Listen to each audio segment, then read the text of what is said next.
घर में एक बहुत धनी व्यापारी रहता था।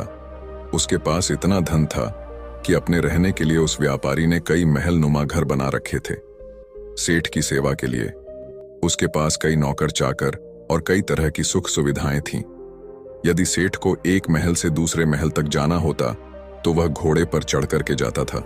सेठ का व्यापार पूरे नगर में फैला हुआ था और इसी कारण से उसे बहुत बार यात्राओं पर निकलना पड़ता था। परंतु सेठ इस व्यापारिक यात्राओं पर अकेला ही जाता था। किसी भी नौकर और अपने साथ किसी अन्य आदमी को लेकर के वह सेठ नहीं जाता था। इन यात्राओं के दौरान उसे कई बार घने जंगलों में होकर के निकलना पड़ता था और कई सराय में उसे रुकना पड़ता था। सेठ को अपने किसी भी नौकर पर विश्वास नहीं था, इसीलिए हमेशा वह सेठ अकेला ही यात्रा करने के लिए निकलता था। इसी तरह सेठ के दिन बीत रहे थे। एक बार की बात है, रात के समय वह सेठ अपने महल से सामने एक दिन टहल रहा था कि उसके सामने से एक बूढ़ा व्यक्ति आता हुआ दिखाई दिया। उस बूढ़े व्यक्ति के कपड़े बहुत ही फटे पुराने थे। सिर पर वह गठरी को लादे हुए थे। जैसे ही उसने सेठ को देखा, उस बूढ़े आदमी ने जो गठरी उसके सर पर रखी हुई थी उसे उठा करके नीचे रख दिया और सेठ को प्रणाम करते हुए कहने लगा, श्रीमान जी, मैं बहुत दूर से आया हूं और मैं बहुत थक गया हूं। यदि आप आज्ञा दें तो यहां रात काट लूं। उस बूढ़े व्यक्ति की बात को सुनकर के सेठ ने कहा, यह मेरा महल है, कोई धर्मशाला नहीं है। बूढ़ा व्यक्ति कहने लगा कि मैं केवल आपकी घुड़साल के बाहर ही पड़ा रहूंगा और सुबह होते ही यहां से मैं चला जाऊंगा। सेठ ने कहा, परंतु यहां तुम्हारी देखभाल कौन करेगा? उस बूढ़े व्यक्ति ने कहा कि मुझे किसी भी चीज की कोई आवश्यकता नहीं है, इसलिए देखभाल की कोई जरूरत नहीं है। सेठ ने कहा कि हमें क्या मालूम है कि तुम कौन हो। एक आदमी हमें रात भर के लिए तुम्हारी रखवाली के लिए यहां पर लगाना पड़ेगा। उस बूढ़े व्यक्ति ने कहा कि क्यों महाराज, ऐसा क्यों करना पड़ेगा आपको? सेठ ने कहा कि वह इसीलिए करना पड़ेगा कि रात को तुम कोई वस्तु उठा करके यहां से निकल ना जाओ। इस पर राम राम कहते हुए उस बूढ़े व्यक्ति ने अपने कानों को हाथ लगाया और सेठ को नमस्कार करते हुए अपने सिर पर उस गठरी को फिर से लाद लिया और वहां से चलने लगा। रात अंधेरी थी, आकाश में घने बादल छाए हुए थे, कभी कभी कुछ बूंदें भी होने लगती थीं। आंधी आने का डर था। वह बूढ़ा व्यक्ति बुरी तरह से थक चुका था। उसके हाथ पैर काम नहीं कर रहे थे, उसका चलना फिरना कठिन था। परंतु सेठ के इन कट शब्दों ने उसे ऐसा घायल कर दिया था कि उसे अब उस नगर के किसी भी शहरी के पास जाकर के विश्राम करने का विचार छोड़ दिया था। जोरों की बरसात होने लगी।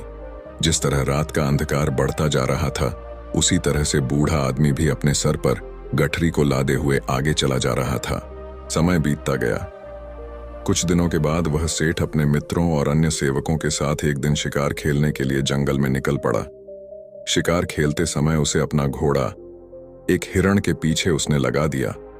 बहुत ही प्रयत्न करने के बाद वह उसके हाथ ना लगा और इसी दौड़ में वह सेठ अपने साथियों से आगे निकल चुका था। जंगल घना था और घने जंगल में घुस जाने के कारण वह सेठ अपने नगर का मार्ग भूल चुका था। लगभग कई घंटों वह जंगल में भटकता रहा। इतने में ही रात हो गई। बारिश चालू हो गई, आंधी चलने लगी और बादल छा गया। कोई भी ऐसा व्यक्ति नहीं था जो सेठ की किसी भी प्रकार से कोई सहायता कर सकता था। बेचारा थक करके चूर चूर हो गया।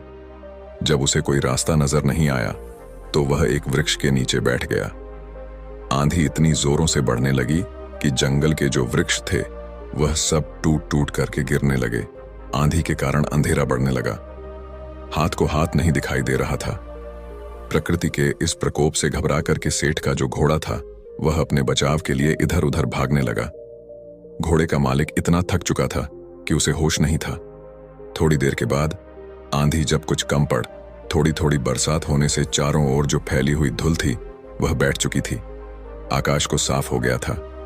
तब सेठ ने देखा कि उसका घोड़ा उससे वहां से जुदा हो चुका है। उस सेठ ने उस घोड़े को 2000 रुपए देकर के खरीदा था और उस घोड़े से बहुत ही प्यार करता था। उसे पालने में उसने किसी तरह की कोई कसर नहीं छोड़ी थी। अब तो सेठ को घर पहुंचने की कोई भी उम्मीद नहीं थी। कहते कि सवेरा होने के आसपास रात का अंधकार बहुत बढ़ जाता है और इसी तरह आशा और सूर्य की किरणों के पहुंचने से पहले निराशा और दुख का अंधेरा भी बहुत अधिक हो जाता है। बहुत अधिक दुखी और निराश हो जाने पर उस सेठ को दूर से एक व्यक्ति आता हुआ दिखाई दिया। पहले तो उस व्यक्ति को देख करके वह सेठ सहम गया। कहीं यह कोई व्यक्ति चोर या डाकू ना हो जो उसे आकर के उसे लूट ले। परंतु जब उस व्यक्ति ने सेठ के पास आकर के नमस्कार करते हुए अपने होठों की मुस्कान से सेठ के हृदय को निर्मल कर दिया, सेठ को बड़ी उम्मीद दिखाई दी। उसे आशा का प्रकाश दिखाई देने लगा। हंसते हुए उस व्यक्ति ने सेठ से कहा, आप इतने क्यों घबराते हैं? साथियों के बिछड़ने से, राह भटकने से और किसी की सहायता ना मिलने से कहते हुए सेठ ने अपनी सारी जो कहानी थी उस व्यक्ति को सुना दी। उस व्यक्ति ने जब सेठ की कहानी सुनी तो उसको सेठ पर दया आ गई और वह सेठ को लेकर के अपनी झोपड़ी में चला गया। वहां जाकर उसने बताया कि वह अपने पिता के साथ रहता है। जो भी रूखा सूखा भोजन